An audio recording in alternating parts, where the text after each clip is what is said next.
Welcome to the Monster Mindset, guys. Sitting here today with Jake Blanchard. Jake is an absolute beast. This guy is purple belt Jiu Jitsu, multiple business owner. Delta Perspective is one of them. 33 to Freedom, right? Yes, is the sir. other one. Family man, father. A lot of focus, I think, on that. He's just a guy that I think is embodies what a monster mindset is. And so I'm happy to welcome Jake to our platform today and talk a little bit about who he is, what he does, and where he's going in his life. Welcome to the podcast, Monsters. I'm your host, Doug Bartlett. If you have a mind for business or you want to grow, we are the podcast for you. Jake, why don't you, elaborate a little bit on what I just talked to you, what I just introed you as, and tell us a little bit about yourself. I appreciate that introduction, brother. That was really nice. I should have to say that. I need to record that and then play that in the morning as my alarm clock. I'm a business consultant. I live here in Idaho. I've owned a consulting firm and ran it on and off for the last 12 or 13 years. Really passionate about gravitating to strategic problems and operationalizing key parts of businesses to help them achieve success, whether that's pivoting, growing, or scaling. So that's my core skill set background. The things that I have degrees in, mostly in supply chain and operations management. Passionate husband, passionate father, love Brazilian Jiu Jitsu and have my fingers in a couple of entrepreneurial ventures as well as I kind of explore this phase of my life. Yeah. And we're going to dive more into that. But actually, there was something else that, a couple other things I forgot to mention. One of them was main thing was that you're also a podcaster. So the Jake Blanchard podcast. Yes, sir. Like, follow, subscribe. Yeah. Right. Ditto. Right. And you actually just got syndicated in India, you said? I did. That's crazy. Yeah, it's a fun story, man. I was reached out to the folks over at Chennai Live. It's 104.8 down there in Chennai, India. It is an English-speaking radio network. Raiv,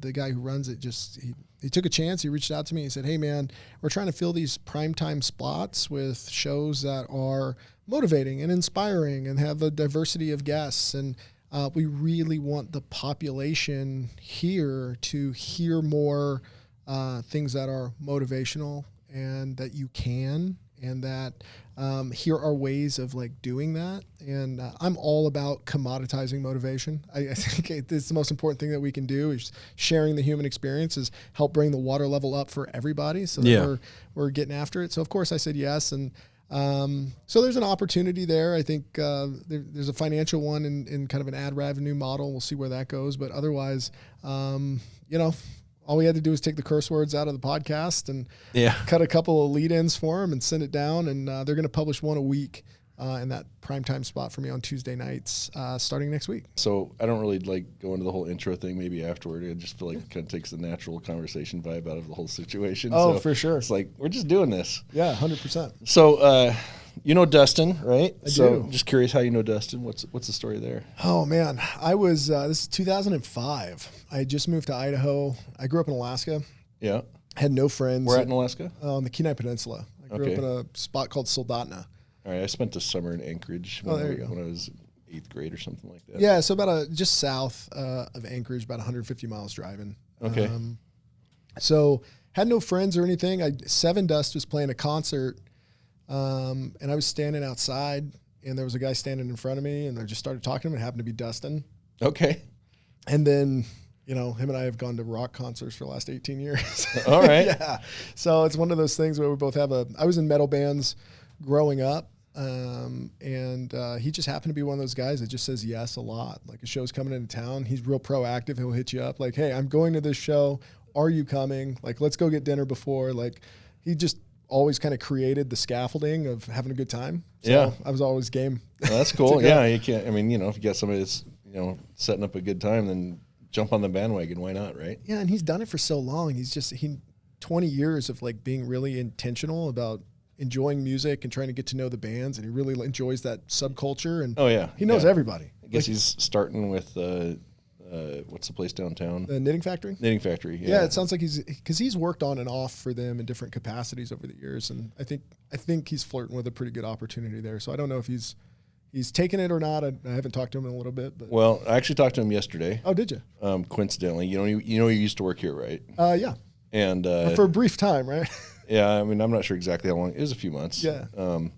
And anyway, for whatever reason, that didn't work out. But he took another job in the meantime, working for one of our competitors. Okay.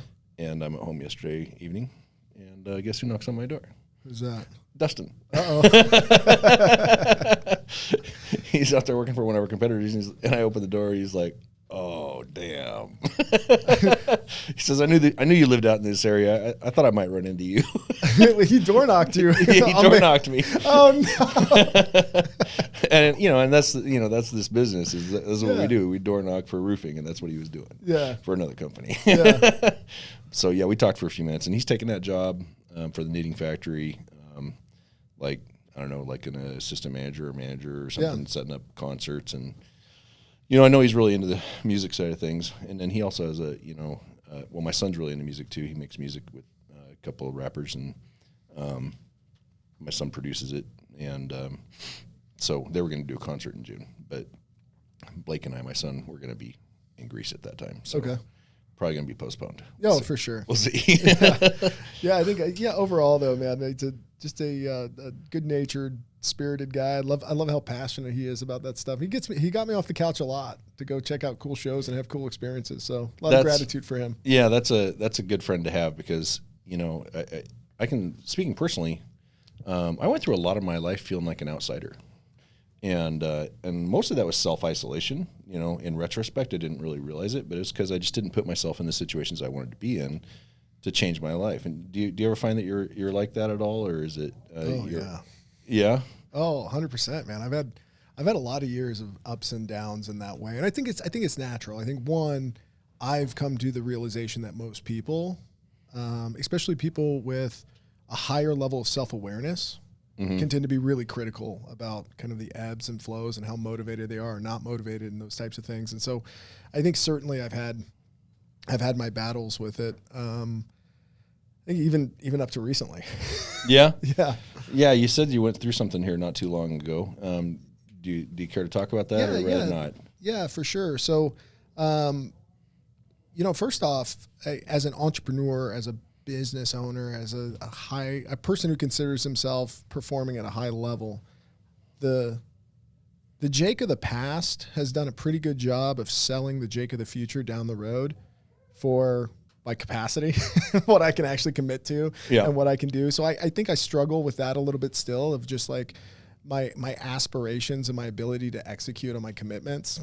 Right. I have some misalignment. So then you start to feel a lot of like shame and guilt and frustration, and like you feel out of alignment with yourself. That for me was compounded with a dear friend and my Brazilian Jiu Jitsu instructor passing away. And so I trained, 6.5 years under this guy for, 6 to 8 hours a week. Yeah. So he became a really close friend, and I had not experienced a lot of loss in my life in that way. And so like combating the fact that I've got a wife and kids and a couple of businesses and all this life going on, and then a big hole formed in my personal life in the area that is typically my escape from it all. Like jiu-jitsu is my escape. So yeah, man, I think that was probably one of the toughest times I've had to go through, and thankfully I would consider mostly on the other side of that right now. But it took a couple months to really dig myself out of I don't know, a lot of that. Some depression. Yeah, depression. I'm so reluctant to use that word. I'm glad you said it. But it is what it is. It is what it is, yeah. I mean, I went through a couple of spells of depression in my life, and the first time it lasted, a couple of years. Like, it was a tough time. I lost a business that a company didn't pay me $500,000, and that was 6 months before 9/11, and our business revenue, our sales tanked to 25% of what they had been running previously. Yeah. And so I lost everything. Lost a house, cars, motorcycle, like everything. And man, I was depressed for a while after that. But, pulled myself back out of that, back into business again. And then the second time was when I was going through a divorce. And, there's a lot of crap around that. And it this sucked me hard, but that's actually when I started this business. That was 8 years ago. And, you can change your life because I'm living proof of that. And, 8 years later, I'm a millionaire. Yeah. So it's crazy. Yeah, no, absolutely. And what do you attribute your relentless nature to? Because people don't get into a position in which they've built businesses or been able to build one and then build another one from scratch, those types of things, without being relentless. So, like, where's your drive coming from? Well, I'm supposed to be interviewing you here, aren't I? No, I know, but I'm just really curious. I came into this conversation like curious about you in that way. Yeah. It's like, what is that fire? What's that spark? I grew up pretty poor. My parents went bankrupt, back in the early 80s, farming family. I grew up changing sprinkler pipes, siphon tubes, pulling weeds, driving tractor, digging furrows and ditches. It was a hard life. And I think some people like romanticize what that life really is, but living on a farm where it's a production level farm, I think at the peak we were farming over 1,000 acres, and I was busting my ass. That's what I did. I went to school in the wintertime but in the summertime it was work. Yeah. And, I get really determined, so I learned to work really hard. But I knew damn well that I didn't want to do that life. And so so when we went bankrupt after all that hard work, I was like, I am not, and I was young, so it was really impressed on me. I am not going to live my life like this. I am going to win somehow, some way. I'll figure it out. And that just keeps pushing me to just keep doing what I got to do. What about you? Yeah, I didn't grow up on a farm. And I definitely didn't spend a lot of time like laying pipes down and stuff. Though my mom did have me moving some rocks, like every now and then. She was a gardener and whatnot. But I grew up in a small town in Alaska. I grew up with a father who busted his ass in the oil field. My dad was out on the rigs in the Gulf of Mexico the first 10 years of my life. Didn't see him a lot. He was working 2 on, 2 off, or 3 on and 1 off for a lot of my childhood. And then we got up to Alaska. It's a remote place that if you're a young person and you don't necessarily want to work in the oil field like your father, there's not a lot of opportunities in Alaska. There certainly are, but I wasn't a big outdoors person. I wasn't into construction necessarily, and I wasn't into the oil field. Those were like those were the options. Those were really the options. And so I knew I needed to get out. I knew I needed to find a place to go. I thought I was going to be a rock star. I was in a rock band. All right. I was playing metal. Like I loved it. We were decent for growing up in Alaska. Lead guitarist, singer. I'm a bass player. Bass player? Yeah. All right. And little backup vocals here and there. I like to pretend I can sing, but there's a big gap in people who aspire to sing and people who actually can. And I'm certainly in the first classification, but we had a good time. I met a girl in high school who just had vision, and I'm starting to get a lot better appreciation for the concept of vision as I can continue to get older, because I have a lot of vision now. I didn't have a lot of vision then. So I don't know exactly when it shifted, but she had a lot of vision then. She knew she was going to go to school. She was going to get a degree in radiology, and she was going to be an x-ray tech. Like that was she was focused on. I didn't have any of that. And we liked each other enough that like that was my ticket out of Alaska too, was like hooking my trailer up to her cart and saying like, let's go. So we ended up in Idaho together. And I'd like to say we're still together. We've been married for 12 years. We've been together for 18. But she really catalyzed a vision of a life for me that was possible. Like we can move and we can go get educated and we can start and build this life together. So yeah, I think that's what drives me, is a continuation of that vision that we started 18 years ago. It's interesting what you're saying about that, because you happen to know Shane Hall? I don't. He was in Jiu Jitsu, and he's a local guy. Works with Amp Smart. But we did a podcast a while ago, and one of the things I find is a pretty common thread is that when somebody pours into someone in some way, like there's a belief or there's an example or a mentorship or something that's happening there, that's expressed to people, and someone believes in someone more than they believe in themselves, Yeah. it pushes that person to be better than they ever were. And it kind of sounds like that's a little bit of what happened with your girlfriend, now your wife, right? Yeah, Megan. Yeah, absolutely. You know, and it's kind of wild because she did not push me to have it figured out. All that she said is like, wouldn't it be great if we went to college and got some degrees, and wouldn't it be great if we did the whole white picket fence thing and had the 2 kids and, had that life. That's what she really wanted. That's what she aspired to. Now, she grew up very humbly in Alaska. I mean, she grew up in when you look back at it, a single wide trailer in Alaska, which is, right. Those are thin walls, brother. Right. Like, yeah. And it's not like she came from a lot of, wealth and things. She had a very hardworking father, and she had a mother who was there for her and cared for her. So, in that aspect of life, she was definitely made whole. But from a financial standpoint, like, she really wanted to, the first actual house she lived in was the one that we bought together, and that was like a big deal for goal her. for her. Like, I've always wanted to own a house, and now we have a house. And like, to watch those little things on her trajectory come true, get into the radiology program, graduate, get the job, do this thing. It gave me so much more faith in myself, so much more momentum that whatever I was picking up the pen and authoring for myself was going to happen too. Yeah. You said that you have a couple of businesses, so I know you're podcasting. What's the other business? Yeah, so I do high performance coaching. I do independent with executives and people who are trying to level up from a performance standpoint. I'm also starting to support group coaching with Brian Bogert, which I'm so excited about. He's a fairly well-known coach, and he has a program called No Limits. He just asked me to come on and support him and work with him in his group coaching platform. I own a consulting firm. I do corporate strategy. I do strategic planning, and I also do project portfolio management. And I typically work with large organizations. So 2 of my most recent organizations here in the Treasure Valley have been MWI, which is a buy-sell supply chain animal health organization, and then Jackson's food stores, family stores. And they've been fantastic to collaborate with. Nice.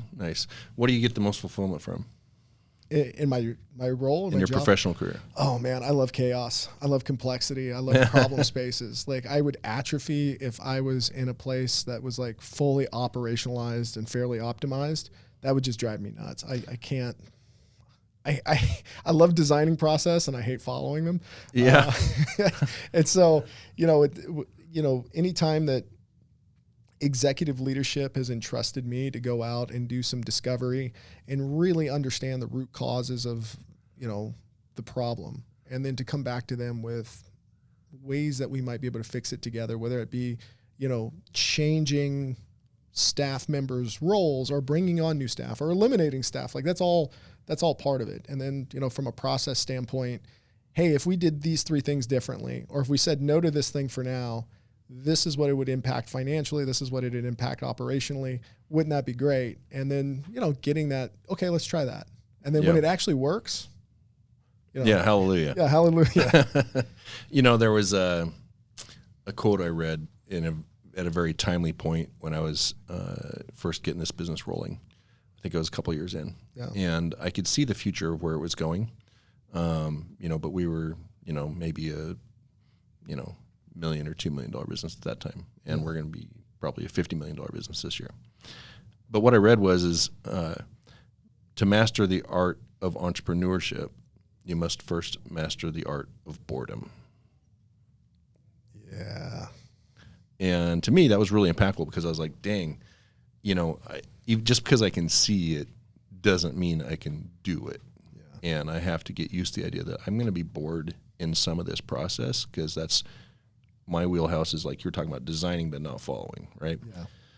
And being challenged and being engaged in a creative process of some sort.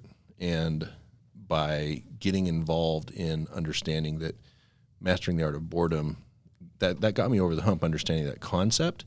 The interesting part, though, is that what I found, the reality is that I really wasn't bored, because I didn't understand the challenges that were actually to come to scale up in that size of a business. And so there's a lot I learned in that process. There's a lot of things I still had to do, a lot of design that still needed to be done, even though I thought I had it in my head. I didn't. Yeah. And putting in the work is what taught me that. Oh, 100%. I once heard a guy, speaking of boredom, he said, the higher your standards, the more boring your life tends to be. And, and I haven't really put that in the context of like living as an entrepreneur. I've always kind of looked at it from like in general in life, but that's the thing. If you've set that business into motion and you're driving it forward, you now have a commitment to that business, that can make a lot of aspects of your life probably pretty boring in the standpoint of it's this meeting and that meeting. And it's, it's the same kind of thing over and over again, but it's it's those reps that make it successful. Yeah, it is. And it's because you become an expert at it. Yeah. And, you may have thought you could envision it before, but the reality is even if you could envision it, living it is a different thing. Oh, yeah, I couldn't agree with you more on that. And that's the thing. And I don't know if you're like this, but man, sometimes I'd love to shake up my own coconut tree sometimes, man.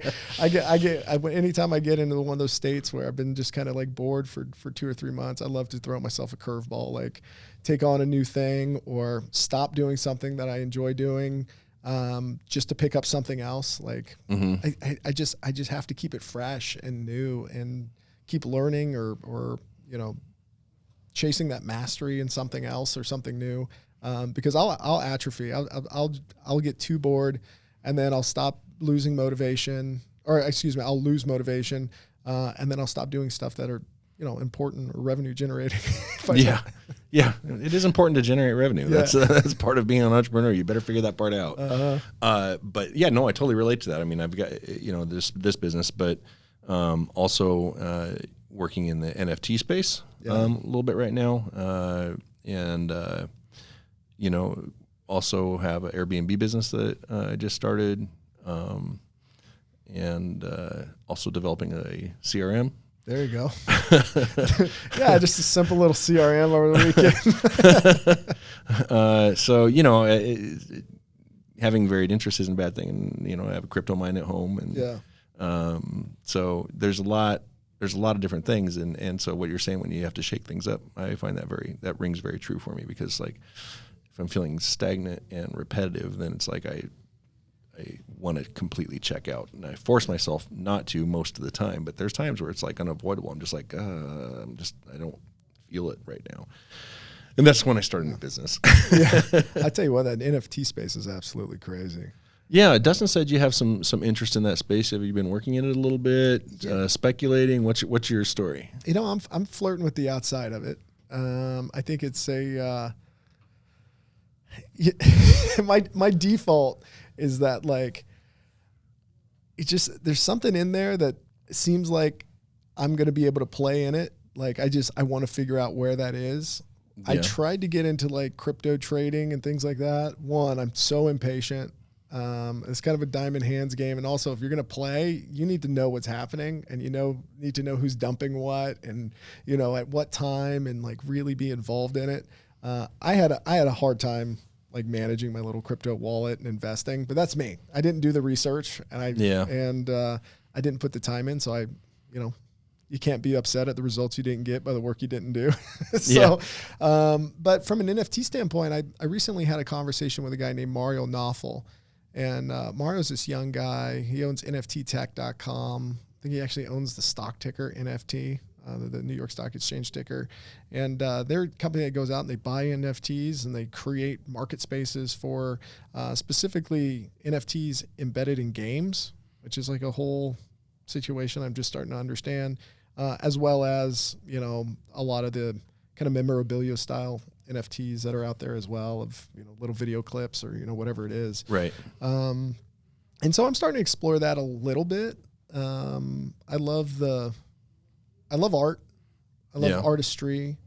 I'm not an artist, but I'm somebody who definitely feels like I'll be collecting something at some point in time in the NFT space, but I really don't even know where to begin. So I'm just starting to walk down my path. How about you? Like what are you doing specifically in the NFT world?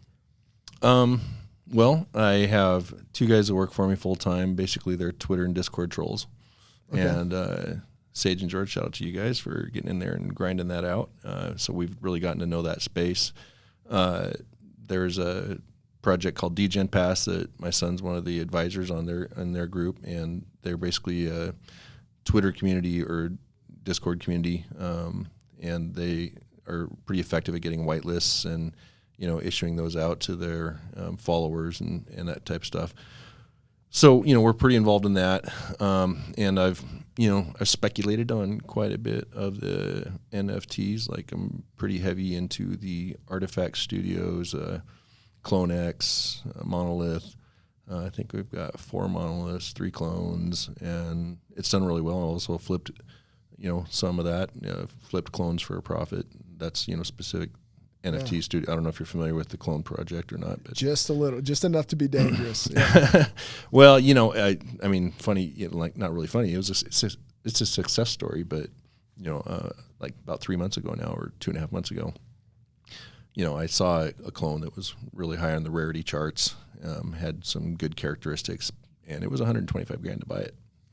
And I was like, man, to be part of this community, I think the value's there. I used to be kind of a gaming addict, though, and so I'd play the auction house and WoW, and really clean up on it. So I was flush with gold in this gaming community. Yeah.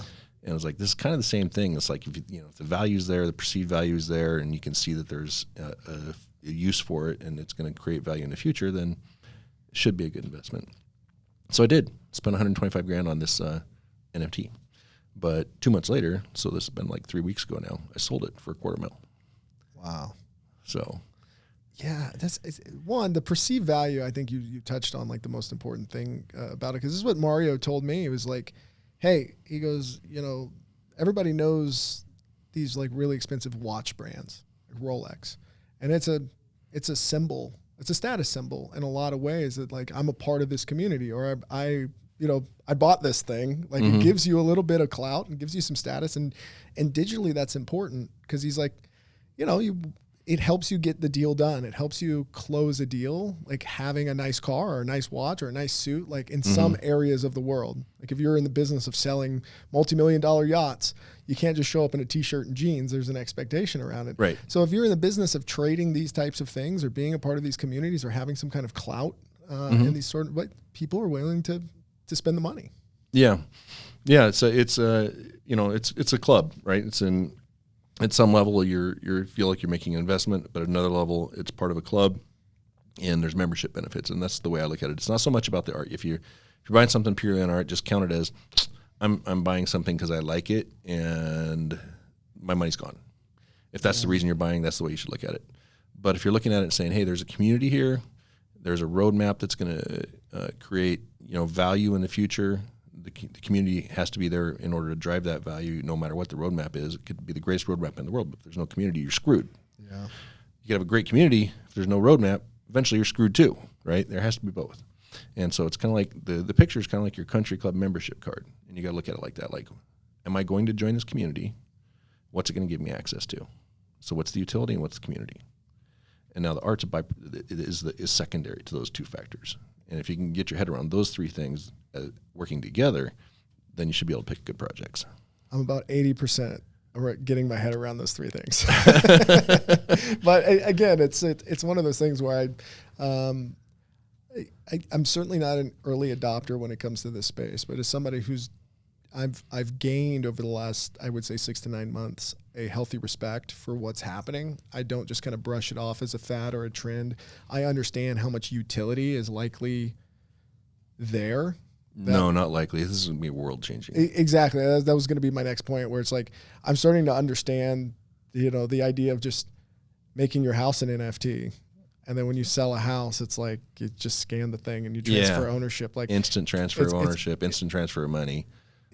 It's going to be real disruptive and wild. And if you're willing to pick up pickaxes and shovels and build an ecosystem around it, or incorporate the technology early, like, of course, you're going to be the person who's going to reap some of those benefits if you put the time into it. And I've finally made the mental transition that yes, I'm going to play in this space, but still figuring out how. Yeah, I mean, you could create an NFT around your podcast, and that NFT could be by being a membership of this community. You get early access to all my podcasts, right? And it doesn't have to be fancy art. It could just be a pass. It could be everybody gets the same exact one. But by owning it, it's kind of like that country club membership card. They look identical other than the name on it, right? Yeah. But you get early access. And then besides early access, you're going to do X number of real life events every year and then you're going to offer some kind of private coaching or something like that. Maybe you're going to do some, Zoom things once a month.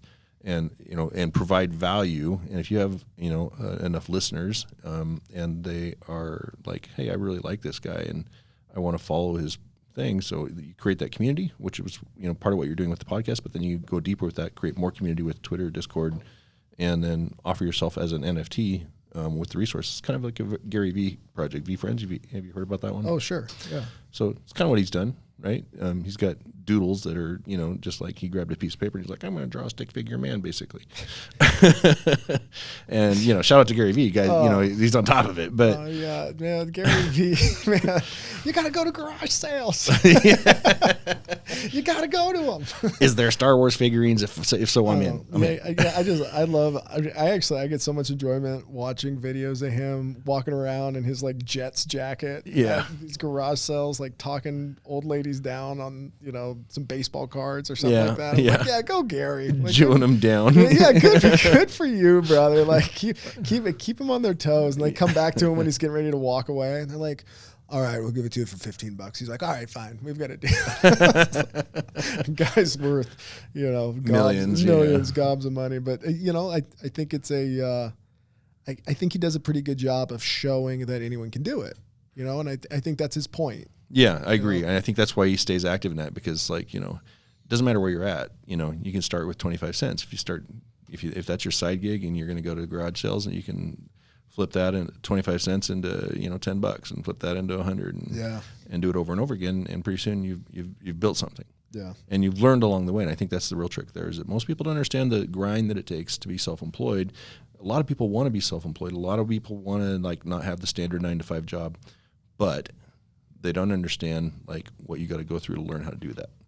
And the main thing you got to go through is, in my opinion, you got to just go through the effort. You got to get out there and actually do something, even if you don't know what you're doing. You got to get involved, figure it out. That's the trick. If you can figure it out, then you can figure anything out. Yeah. Yeah, absolutely, man.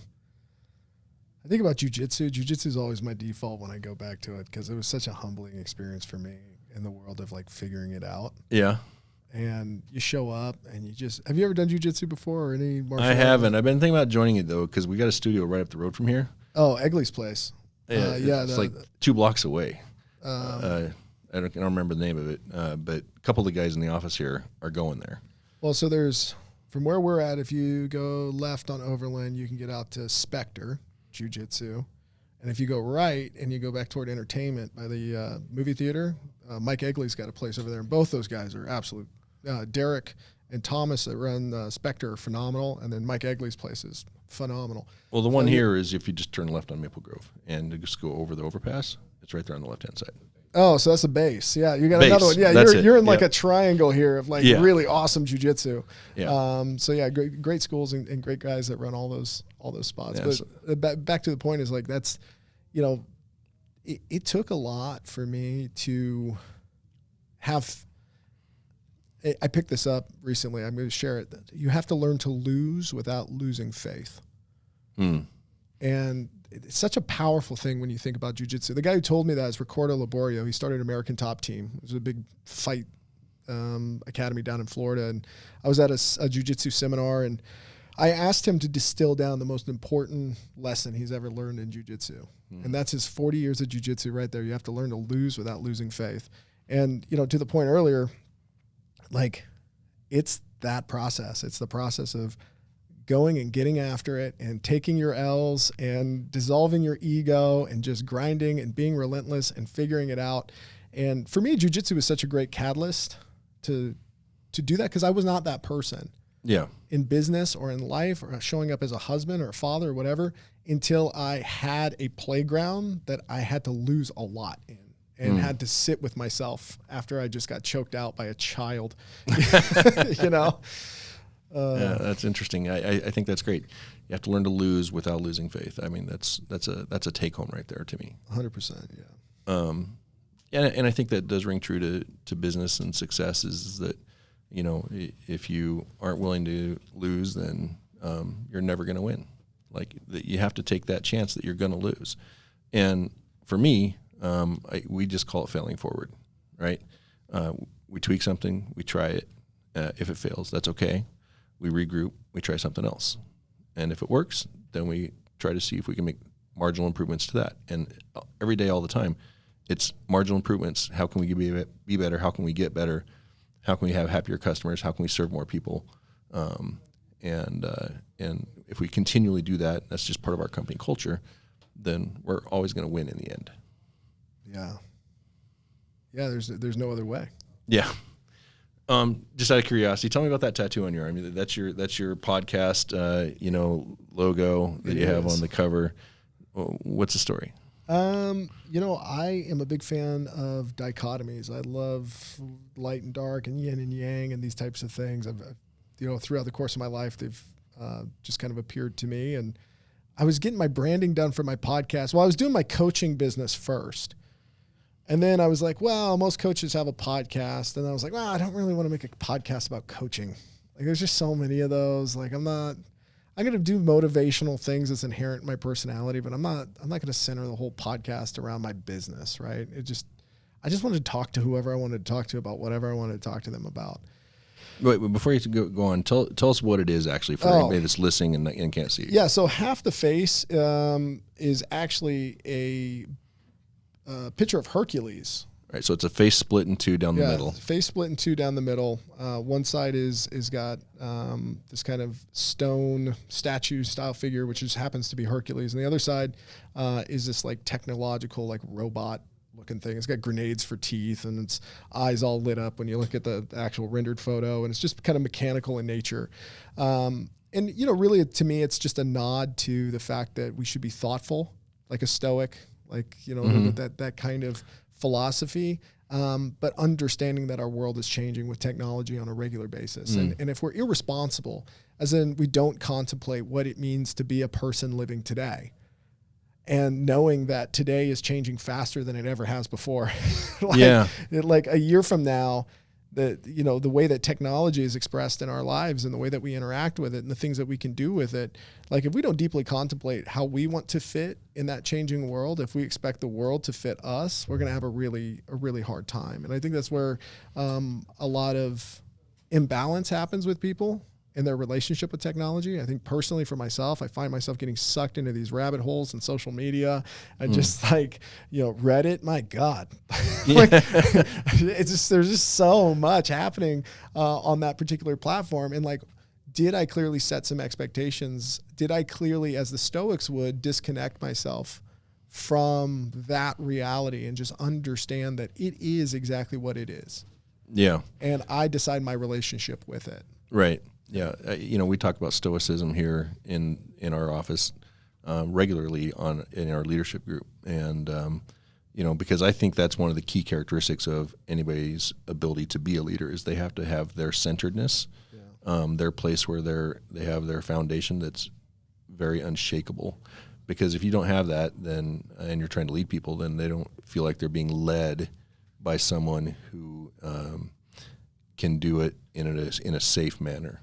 Right, and it's important for people to feel safe in their work and then the work environment, and I think that's a big part of why we have a great company culture here is because, we try to lead from a place of centeredness without having crazy repercussions for stuff and battles of wills and all these different types of things. Dude, there's so much energy in this building. Yeah, I tell you what, I walked in through the door, and it's just people they're here. Like they're here, they're present, they're where their feet are. Like that's not everywhere. Right. Like it's really cool to see. Yeah, like walking around, people are like, "Hey, let me help you out. Who are you? Are you working here now? Like, what's your deal?" I'm like, "No, man, I'm not. I'm meeting with Doug." And they're like, "All right, well, let's go find him. Like, let's go figure that out." And I'm like, "Thank you. Like, thank you for being here. Thank you for showing up with me with some energy when I walk in." Yeah, yeah. So that you can tell, like, you can't hide from culture. Yeah, no, it's if you're ever curious if that's true or not, just walk into any government office. Yes. Yeah. The antithesis. Just the faces of people that have been beaten against the rocks by policy and procedure and middle management. Yeah, absolutely. So, Jake, tell me the three things that you're most proud of in your life right now. Oh man, I'd say the first thing I've got to default to being a husband and a father. I mean, that's number one. I mean, I love watching my kids grow. I love being a father. I love building this life with my wife, and I put a lot of intentionality into it. So I tend to kind of hang my hat on that. I feel like, and I tell a lot of people this, it's like you have to decide what you're going to be a professional at. And a lot of times we don't say like, I'm going to be a professional father, as if I was going to be a professional NFL player.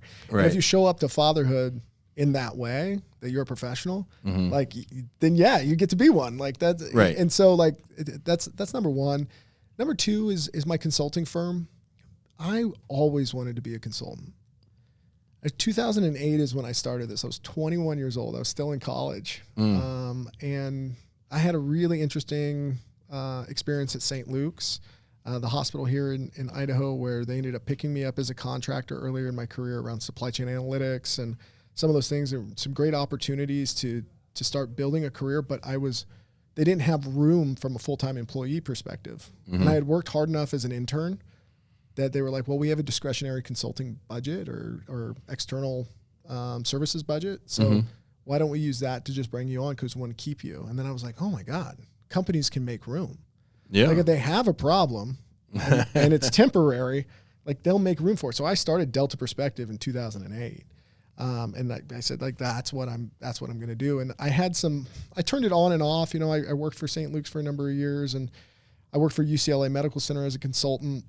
That was the second time I turned the consulting firm on. And then in the last 3 years, I finally walked away from a job that I was not satisfied with. I said, I'm better in business for myself. I'm going to build this. I'm going to start hiring and staffing people through this consulting firm. And I've done that. And I'm pretty proud of that. That's awesome. Yeah.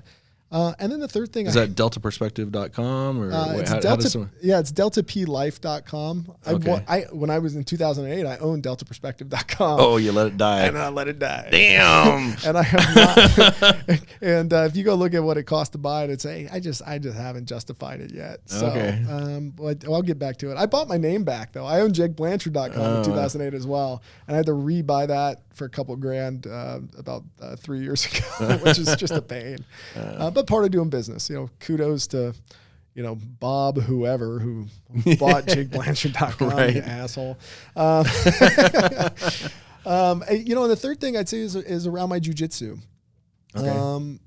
I've had an appreciation for mastery most of my life. I've really gravitated toward people who are skilled in their craft, or like the people that are just anomalies, the Mike Tysons of the world that are just like, holy smokes, they're just a different type of person, different type of human. But personally, I've just been a master of nothing. And jiu-jitsu is really my first step into this world of like you're going to do this. You're going to stay with it. It takes 10 years to get a black belt. And at a minimum, and you're going to do that, and then you're going to stay with it the rest of your life. And I'm like 6.5 years in, purple belt with a couple stripes on it.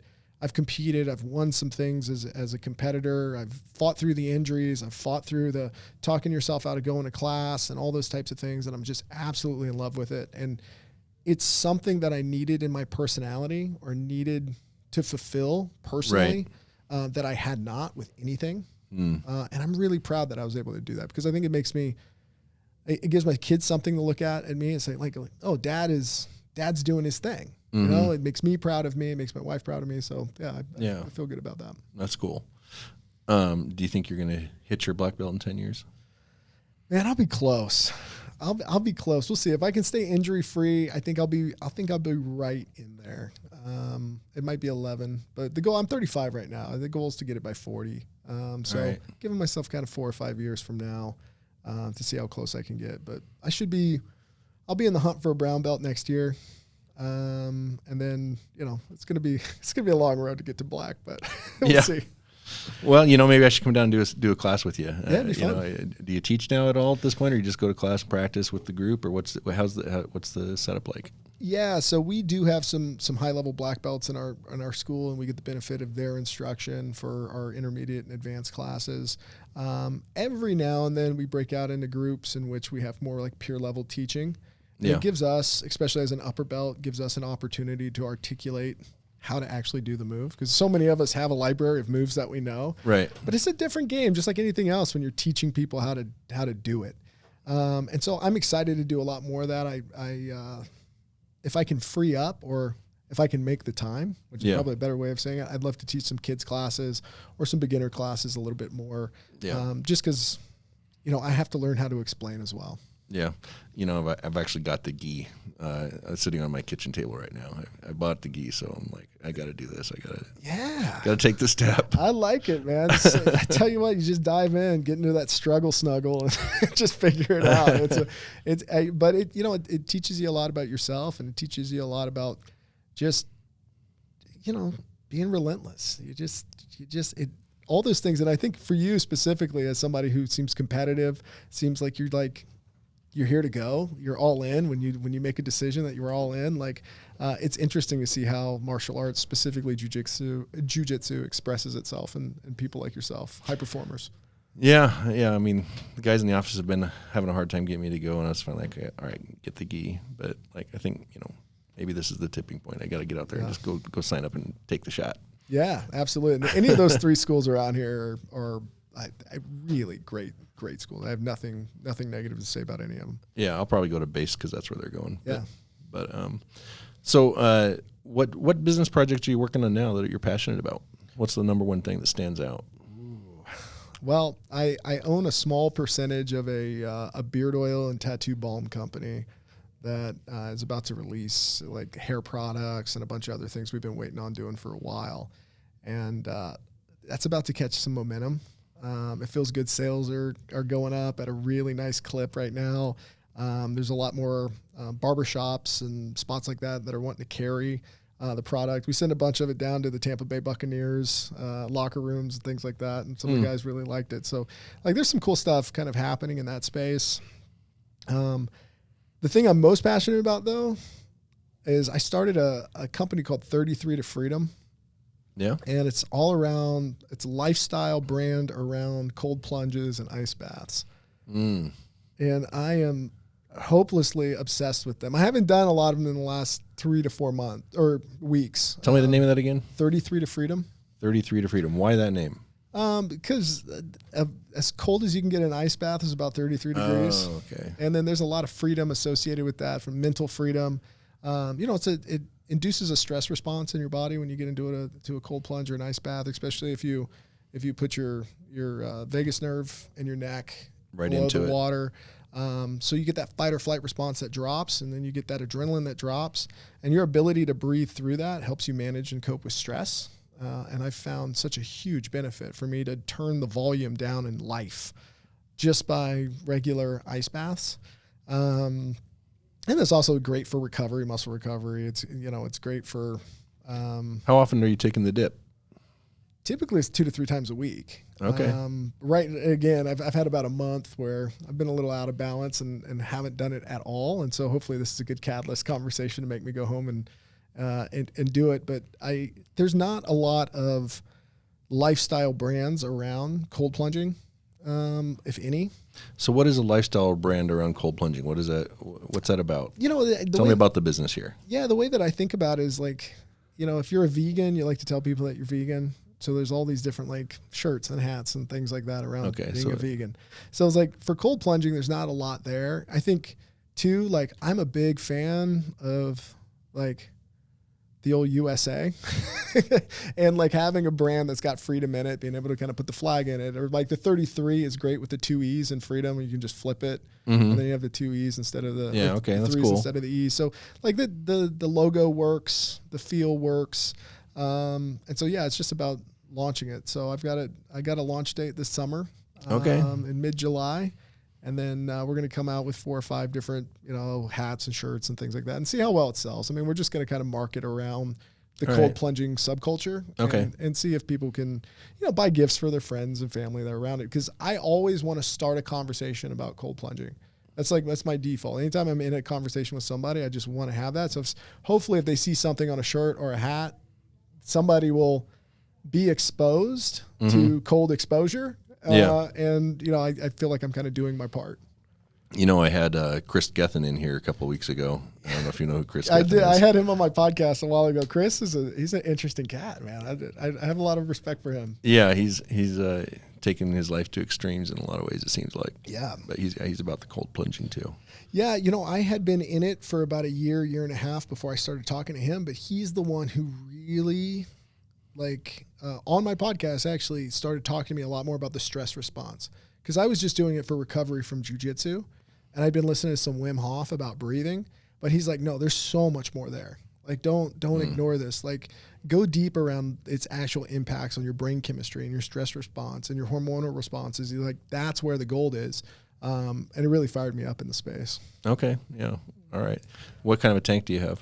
I have a horse trough. Okay. 2x2 Went down to by D&B, 6. you got the horse trough. Yeah. You dump it full of ice. Yeah, I fill it up with water about 6 months out of the year. I have just water in it all the time. And, it stays between, 30-something degrees and 45 degrees while it's back there. This time of year, I'll start swimming in the river. Okay. So we've got a couple spots around where I live that's pretty easy to get to. And just kind of hop in for a few minutes here and there. Yeah, it's pretty chilly this time of year. Yeah, it is. It's awesome. And then the summertime, it's a little bit harder. You're just burning through a lot of ice. Yeah. So I don't do it quite as much in July, August, but. Gotcha. Probably when it would feel the best. Yeah, exactly. So Jake, tell me what's some advice that you would give to people that are looking to start a business or to change their life? What's some great advice you've gotten, or something that you would just tell people that's a message that you would love to get out to the world? Yeah. I'm going to go back to earlier when we were talking about vision, because I think that a lot of people think they have vision, but I don't think they really do. Because I personally have thought I've had vision, but it's not enough. It's like you can go out and you could say, hey, I want to start a lifestyle brand around, this whole cold plunging thing. Mm-hmm. But if you stop there, that's not vision. And I've done that for years. And so I would really challenge people to expand on that thought. Why? What do you feel about it? Connect with that feeling. Why do you want to do this so much? What are you giving to the world? And that's why I was able to articulate the fact that I want someone to see a shirt or a hat around this lifestyle brand that makes them curious about what it is enough so that they ask about it and maybe it changes their life in a positive way. Mm. I've contemplated that to that extent. And I would tell you that if you're connected to that, you'll actually do the thing. Yeah, the why is important. We just finished a book called Start With Why. We have a book club here in the office that we do a weekly meeting on. Sinek? Is that Simon Sinek or is that someone else? Yeah.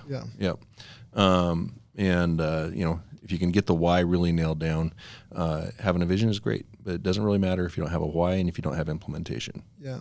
Right. And those are the three keys. Is you got to understand your reasoning. You got to make yourself do it, even if you're going to fail. Yeah. And do it again until you don't fail. Yeah. And that's what'll keep you on the path, is that why. Yeah. And then the next piece of it, I think, is you have to know what your current operating system as a human being is. And I don't think we ask ourselves that enough. I think there's a lot of people out there that want to run modern day apps on a Windows 95 operating system, and they have not done the work in order to modernize themselves. And so how are you approaching things? Are you a positive person in general? Are you showing up with energy? Are you listening to other people? Are you easy to talk to? Or are you human sandpaper? What kind of individual are you, and how are you showing up for the people around you? And if you don't know, and it's okay, there's a diversity in people out there that are very successful. But I would argue that most of those people, if they're an asshole, they know they're an asshole. If they're energetic and inspiring, they know they're energetic and inspiring. If you know yourself, then you know how to create success through that. But if you don't know yourself, really, truly connected to it, you're going to have a hell of a time. Yeah, I would agree. You do need to know yourself. That's a big deal, because otherwise you're just confused and you're throwing off confusion. Yeah. And if you're throwing off confusion, you're not going anywhere. And there's a long path and a journey to do that. I mean, I am 5 or 6 years into getting a lot of coaching, a lot of it, a lot of therapy. Yeah. Been through that. And going out and seeking, the reason I started the podcast was to seek out meaningful conversations with inspiring, motivating, and insightful people. And I get an opportunity to put that in front of my face once a week and have a perspective shifting discussion with someone, or they'll say the things that reinforce the fact that I'm on the right path. Yeah. You know, I was in Miami last week and had Jordan Belfort, Wolf of Wall Street, as a podcast guest. Whoa, and that's a killer one, man. Yeah, he's an interesting guy to follow online. Very interesting guy. Yeah, and it was at a crypto mastermind group that I went to. I don't think I would have done that if it hadn't been for the podcast piece, because that was like the nail that made me say, okay, you know what, maybe I can like make this like work for me in business also, because it was an expensive weekend. Oh, I bet. To go and hang out in his living room for 2 days and then do a podcast with him. And there's 10 people in this room. And so to have that mastermind group, but the huge benefit for me is that like it opened up a peer group to me that I haven't had exposure to at any high level. And this podcast that I'm doing now is actually helping open those doors for me to get exposure to people who are doing something really big with their lives. And it helps me find the energy for myself too, because like, you know, you're the result of the people you hang around the most, right? And so I'm finding that my opportunity to hang around people that are operating at a different level is happening. And so if you have that opportunity to find people that are pushing towards success in any part of life, spend the time to hang around with them. And for me, this has been the key for that. I love it, man. That's a killer living room to hang out in, man. That's probably a podcast in and of itself, just to talk about that experience. 10 people, Jordan Belfort, like getting after it. Yeah, you know what? Maybe I should just do a follow-up, just like a one-off, talk about what we did and what we talked about. That'd be interesting too. I'd definitely listen for sure. All right. Well, Jake Blanchard, thank you for being here. It has been a pleasure getting to know you. I am super excited to see where things go with the Delta perspective, with the Freedom ice bath. What was that 33 called? to Freedom. 33 to Freedom. And, you know, continue listening to your podcast. Go out there and kick some ass, and thank you again for being here. I appreciate your time, my brother. This was phenomenal. And again, shout out to you and your team and the experience that you're creating out here, man. This is a wonderful space. Awesome. Thank you. Appreciate that. All right. Peace out, everybody. Thanks so much. Make sure you hit that subscribe button now so you don't miss out on becoming a monster.